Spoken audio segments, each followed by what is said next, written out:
Huitième cercle. Lise, Xavier, Alpes suisses, dilatation. Bonsoir, dis-je. Je m'appelle Slovaski. Bonsoir, dit la dame. Mon nom est Lise. Asseyez-vous donc à ma table. La salle est déserte, et pour moi non plus ce n'est pas agréable de dîner seul. Je m'assis. La salle était vaste et peu illuminée. Au fond, sur un guéridon, il y avait une sorte de brasero d'où sortait une faible flamme. La paroi centrale était occupée par un agrandissement photographique d'un portrait de Hermann Hesse, avec un impeccable Panama. Un haut-parleur invisible diffusait en sourdine une musique exotique, mais il m'était impossible de la déchiffrer. « Quelle est cette musique » demandai-je. « La difficulté de la musique indienne, » répondit-elle, « réside surtout dans l'harmonie. Pour nous occidentaux, elle a deux éléments de base, le tala et le raga. Ça, c'est une musique du Nord, qui est utilisée pour les danses traditionnelles du Manipur, une musique rituelle. « Je vois que vous connaissez bien l'Inde, » répliquai-je. « Moi, je ne connais rien à ce sujet. Je ne connais pas la culture indienne, mais il me semble étrange de trouver l'Inde ici, dans les Alpes suisses. »« Vous vous habituerez, » ajouta Lise. « Ce n'est pas si étrange qu'il y paraît. Vous verrez que le haut-parleur va bientôt se mettre à diffuser une musique du Kerala, un rythme kathakali. C'est ainsi tous les soirs. Ils mettent toujours la même bande. Désormais, je la connais par cœur. »« Vous êtes ici depuis longtemps » demandai-je. « Presque un mois, » répondit-elle. « Ça me semble beaucoup, » ajoutai-je. « Du moins pour moi, ce serait trop. J'ai l'impression d'être dans une ambiance monastique. Vous savez, je n'ai jamais aimé les monastères, avec toutes leurs règles. Par exemple, dîner aussitôt me semble insupportable. »« Les règles servent quand on a perdu les limites, » répondit-elle. « Et puis il y a aussi une raison pratique. Le soir, on fait la méditation avec le lama. Et quand ça se termine, il est bon de se retirer dans sa propre chambre pour continuer la méditation en privé. »« Que voulez-vous dire par « quand on a perdu les limites » demandai-je. « Je ne comprends pas. »« Vous comprendrez si nous continuons de parler, » dit Lise. « Mais en attendant, il serait bon de choisir notre repas. » J'ouvris le menu et l'étudiai. Il y avait des plats qui m'étaient absolument inconnus. Je regardai ma convive et dis « Excusez-moi, Lise, mais ce soir, je voudrais faire de vous mon guide. Je ne connais pas ces plats. » Elle sourit à nouveau. Elle avait un sourire étrange et absent, comme d'une personne qui serait là et en même temps éloignée. « Ce sont des plats indiens, dit-elle. Vous pouvez me faire confiance, je connais bien l'Inde, ses rites et aussi sa nourriture. »« Alors conseillez-moi, dis-je. » Elle se mit à lire le menu. « Ce soir, nous avons une cuisine très variée, dit-elle. Une cuisine de toute l'Inde. Il n'y a que l'embarras du choix. »« Alors choisissez, dis-je. » Elle me regarda et sourit encore. Son sourire me perturbait. Je ne réussissais pas à le déchiffrer. « Bien, dit-elle. Pour commencer, je vous conseille un thali, un plat végétarien léger typique de l'Inde du Sud. Ce sont des légumes cuits dans le curry, avec des papadums, vous savez, des galettes de farine de lentilles très légères et frites. Et un peu de riz épicé, ça me semble parfait pour commencer. » Elle sembla indécise et parcourut le menu avec son index à la recherche d'un autre plat. « Pour la suite, continua-t-elle, je vous conseillerais le gouche tabac. C'est mon plat préféré. Ils le font dans le Cachemire. »« Illustrez-le-moi, demandai-je. »« C'est simple, dit Lise. Il s'agit d'un plat simple, de petites boules de viande aromatisées, habituellement de la viande d'agneau. Et les boulettes sont cuites dans une sauce au yogourt. C'est une recette traditionnelle. On en mange dans tout le nord de l'Inde. » Je l'approuvai et elle appela la serveuse. C'était une jeune fille à la peau olivâtre qui était vêtue d'un sari violet. La musique changea. On entendait à présent un étrange instrument à cordes et un bruit de tambourin. Et en arrière-fond, il y avait une litanie vocale qui me parut être un cantilène. « Qu'est-ce que ça veut dire, perdre les limites » lui demandai-je. « Excusez-moi, Lise, j'aimerais bien comprendre. » Elle sourit d'un sourire lointain. « Cela signifie que l'univers n'a pas de limite, » répondit-elle. « Voilà ce que ça veut dire. Et c'est pour ça que je suis ici, parce que moi aussi j'ai perdu les limites. » Elle but une tasse de thé que la serveuse avait apportée. J'en bus moi aussi. C'était un thé vert très parfumé avec un arôme de jasmin. « Eh bien » demandai-je. Elle me regarda avec un sourire vague et me demanda. Vous savez combien d'étoiles il y a dans notre galaxie? Je n'en ai pas idée, dis-je. Et vous le savez? Environ 400 milliards, répondit Lise. Mais dans l'univers connu de nous, il y a des centaines de milliards de galaxies. L'univers n'a pas de limite. Excusez-moi, Lise, dis-je. Comment savez-vous toutes ces choses? Elle regarda dans le vide et répondit. Je suis astrophysicienne, ou du moins je l'étais. Le haut-parleur se mit à diffuser en sourdine une musique de fifre.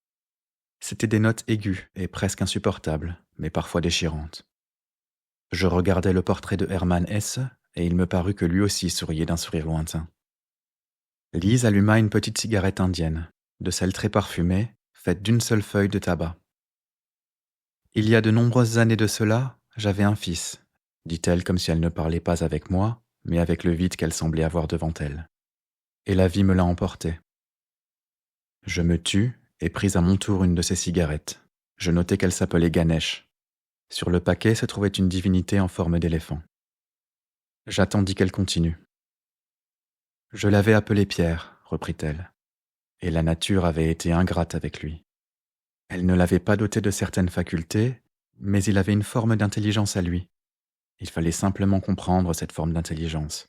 Et moi, je la comprenais. Elle fit une pause et dit « Je l'aimais comme on peut aimer un fils. Savez-vous comment on peut aimer un fils ?» Malheureusement, je n'ai jamais eu d'enfant, répondis-je. Mais peut-être pourrez-vous me le dire? Plus que soi-même, dit Lise. Beaucoup plus que soi-même. Voilà comment on peut aimer ses enfants. Elle posa sa tasse de thé. Que diriez-vous d'une coupe de champagne, proposa-t-elle. Ce soir, ça m'irait vraiment bien de boire une coupe de champagne, en attendant les thalis. Je fis un signe à la serveuse, qui accourut aussitôt. Quelqu'un avait augmenté la flamme du brasero, qui envoyait des lueurs rougeâtres sur le portrait de Hermann Hesse. À travers les baies vitrées, on voyait les pics enneigés. La musique indienne était à présent une sorte de cri étouffé, comme une invocation. Cette musique me fait penser à une lamentation, observai-je.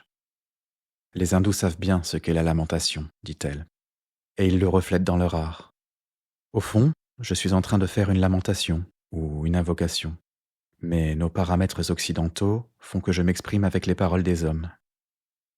Nous levâmes nos verres en une espèce de toast. Continuez, Lise, dis-je.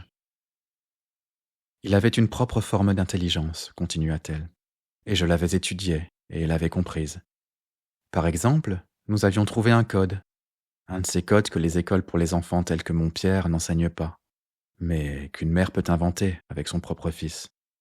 Par exemple, taper sur un verre avec une cuillère. Je ne sais pas si je me fais comprendre. Taper avec une cuillère sur un verre. Expliquez-vous mieux, je vous en prie, dis-je. Bon, continua Lise, il est nécessaire d'étudier la fréquence et l'intensité du message, et je m'y entendais en fréquence et en intensité.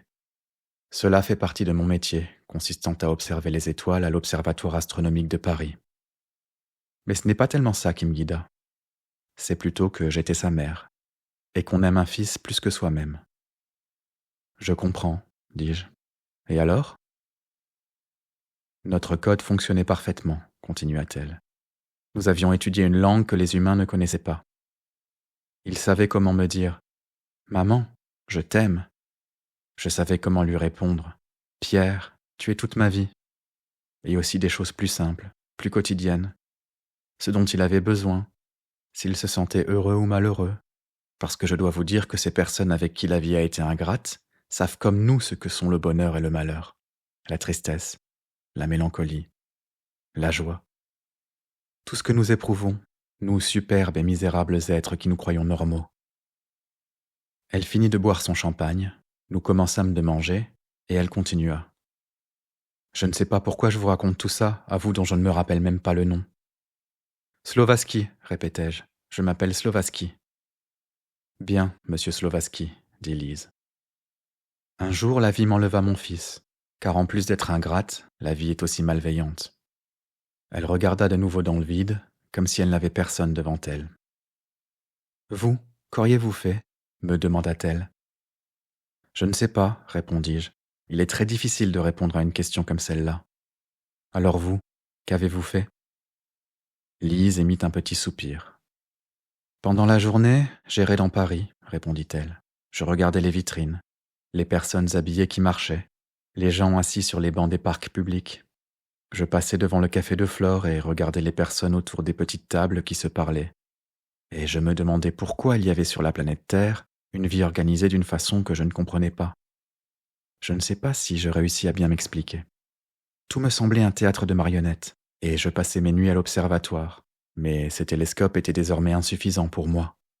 J'avais besoin d'observer les grands espaces interstellaires.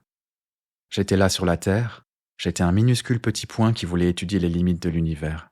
Voilà ce que je voulais. C'était l'unique chose qui pouvait me donner un peu de paix. Qu'est-ce que vous auriez fait à ma place? Je ne sais pas, répondis-je. Ce soir, vous me posez des questions difficiles, Lise. Qu'est-ce que vous avez fait? Bah, dit-elle, j'ai découvert qu'au Chili, dans les Andes, se trouve l'observatoire le plus haut du monde, un des plus équipés au demeurant, mais surtout le plus haut. Et je voulais aller le plus haut possible. Je voulais me détacher de cette misérable croûte terrestre où la vie est méchante. Je voulais être le plus près possible de la voûte céleste. J'ai donc envoyé mon curriculum. Ils m'ont répondu qu'ils avaient besoin d'une astrophysicienne comme moi. Et je suis parti, n'emportant avec moi qu'un petit sac à dos plein de livres et un manteau doublé en fourrure. Et je suis arrivé ainsi à l'observatoire le plus haut du monde. Elle s'interrompit. La conférence du lama, dit-elle. Continuez, s'il vous plaît, la priai-je. Elle continua. Je demandais à pouvoir travailler au radiotélescope, susurra-t-elle. Je voulais étudier les nébuleuses extragalactiques. Vous savez ce qu'est la nébuleuse d'Andromède? Vous allez me le dire, répondis-je. Eh bien, continua Lise, la nébuleuse d'Andromède est un système à spirale semblable à la Voie lactée. Elle est toutefois inclinée de telle façon que les bras de la spirale ne sont pas parfaitement visibles. Jusqu'aux premières années du XXe siècle, on n'était pas certain qu'elle se trouvait en dehors de la Voie lactée. Le problème fut résolu au télescope par Hubble, qui étudia la constellation du Triangle en 1923. Ce sont les limites de notre système, et je voulais aller vers les limites de l'univers. Elle se tut. La musique s'était interrompue. Dans la salle, il y avait un silence irréel, comme si nous étions hors du temps. Je compris que Lise voulait continuer, et je l'encourageai. Mais je ne voulais pas parler, comme pour ne pas rompre l'enchantement. Je lui fis juste un petit signe d'assentiment, et elle dit « J'étais au radiotélescope à la recherche d'émissions radiogalactiques avec des signaux modulés provenant d'éventuelles créatures intelligentes. Et à mon tour, j'envoyais des messages modulés. Ah, vous ne pouvez pas imaginer ce que ça fait d'être sur une des montagnes les plus hautes du monde, tandis qu'il n'y a à l'extérieur que neige et tempête, et d'envoyer des messages vers la nébuleuse d'Andromède. Peut-être puis-je l'imaginer, répondis-je, même si je n'ai pas votre expérience. Nous étions 3 à cet endroit, continua Lise. Moi, un astronome japonais et un physicien chilien. Et puis, il y avait 2 personnes de service qui veillaient à nos besoins. Et une nuit de tempête de neige, avec la glace qui s'incrustait sur les vitres de la coupole de l'observatoire, une idée me vint. C'était une idée absurde. Je ne sais pas pourquoi je vous la raconte. Racontez-la moi, Lise, dis-je. Ça me plairait que vous me la racontiez.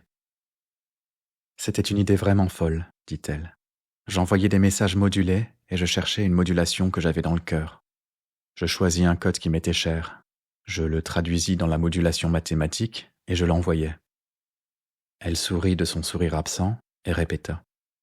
C'était une folie. Je vous en prie, Lise, continuez. Bon, dit-elle, voici l'histoire.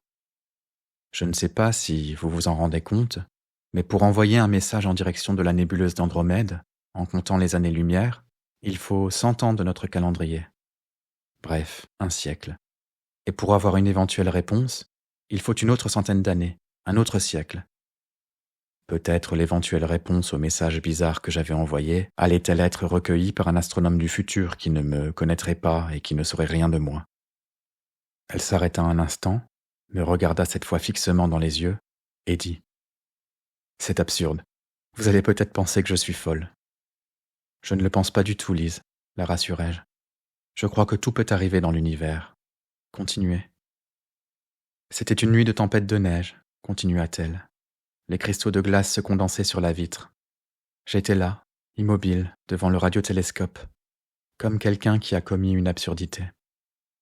Et à ce moment-là arriva le message d'Andromède. C'était un message modulé.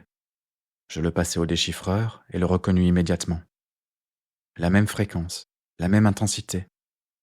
En termes mathématiques, c'était un message que j'avais entendu pendant 15 ans de ma vie. Elle s'interrompit et me demanda : « Je vous parais folle ? » ?»« Vous ne me paraissez pas folle du tout, répondis-je. C'est l'univers qui est fou. » »« Eh bien, continua-t-elle, j'eus la crainte que mes compagnons ne me considèrent comme folle. Je ne pouvais pas leur révéler la chose en termes rationnels. Je ne leur fis pas même voir le message. D'ailleurs, comment pouvais-je le justifier ? Peu de jours après, j'abandonnai l'observatoire. J'errai à travers le monde et arrivai en Inde où je restai longtemps, et où je découvris dans un texte sacré que les points cardinaux peuvent être infinis ou inexistants, comme dans un cercle. C'est une phrase qui me perturba, parce que si vous enlevez à un astronome les points cardinaux, qu'est-ce qu'il lui reste ? Je me mis ainsi à étudier la philosophie indienne, et une théorie soutenant que l'homme qui s'est perdu a besoin de symboliser l'univers avec une forme d'art intégrative. Il a besoin de ces points cardinaux. C'est pour ça que je suis ici. On ne peut pas croire qu'on va pouvoir arriver aux limites de l'univers, car l'univers n'a pas de limites. Elle s'interrompit et sourit d'un sourire fatigué. « Et vous ? » me demanda-t-elle. « Pourquoi êtes-vous ici ?»« J'essaye d'arriver à un centre, répondis-je. J'ai parcouru beaucoup de cercles concentriques et j'ai besoin d'une indication. C'est pour cela que je suis venu jusqu'ici. »« Vous croyez au cercle concentrique ? » me demanda Lise. « Je ne sais pas, dis-je. C'est une pratique comme une autre. Peut-être est-ce aussi une forme d'art intégratif, mais je ne suis pas un adepte. »« Et qu'êtes-vous alors ? » me demanda-t-elle. « Considérez-moi comme quelqu'un qui cherche, répondis-je. Vous savez, l'important c'est de chercher. »« Je suis d'accord, confirma-t-elle.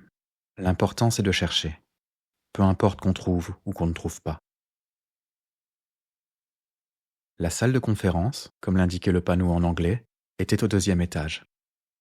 Une petite dame orientale enroulée dans un sari me reçut en haut de l'escalier, avec une liste à la main. Elle joignit les mains en signe de salutation, inclina la tête et demanda : « Comment vous appelez-vous, monsieur ? » ?»« Slovaski, répondis-je. Elle consulta la liste et fit une petite croix avec son stylo. « Installez-vous, dit-elle. » C'était une vaste salle, peu illuminée, avec un parquet clair. Les parois étaient nues, blanchies à la chaux. Je vis Lise assise par terre, vêtue d'un drap orange. Au fond de la salle se trouvait un siège en bois, où allait vraisemblablement s'asseoir le lama. Je fis le tour de la salle et déposai le billet sur le tabouret. Je signai Thaddeus et précisai chambre numéro 23. Puis je retournai dans ma chambre. « C'est étrange que vous surgissiez comme ça du néant, me dit-il. » Il me fit m'installer dans un petit fauteuil devant la fenêtre et s'assit sur un siège ouvragé à côté de l'écritoire. Je portais à nouveau mes vêtements occidentaux, mais j'étais encore pieds nus. « Vous aussi, vous surgissez du néant, cher monsieur Xavier, dis-je. »« Je ne m'appelle plus Xavier, répondit-il. C'est un nom que j'ai laissé au monde. »« Oui, continuai-je, mais vous surgissez vraiment du néant. J'avais entendu dire que vous vous étiez perdu en Inde. C'est ce que m'avait indiqué une personne il y a quelques années de cela. Et voilà qu'au contraire, vous êtes ici dans les Alpes suisses, à jouer les saints. »« Je vous demande de respecter mes croyances, dit-il. »« Bien sûr, dis-je. Mais je crois que votre religion vous enseigne aussi le respect pour les autres croyances. Et moi aussi, à ma façon, j'ai mes convictions. Si je ne peux les appeler croyances, disons que j'ai un engagement avec moi-même. »« Mais vous êtes qui ? Demanda-t-il en me fixant. Celui qui est indiqué sur le billet, répondis-je. Je suis Thaddeus. Je ne vous connais pas, répliqua-t-il. Mais vous connaissiez Isabelle, dis-je. C'est pour cela que vous me recevez dans votre appartement.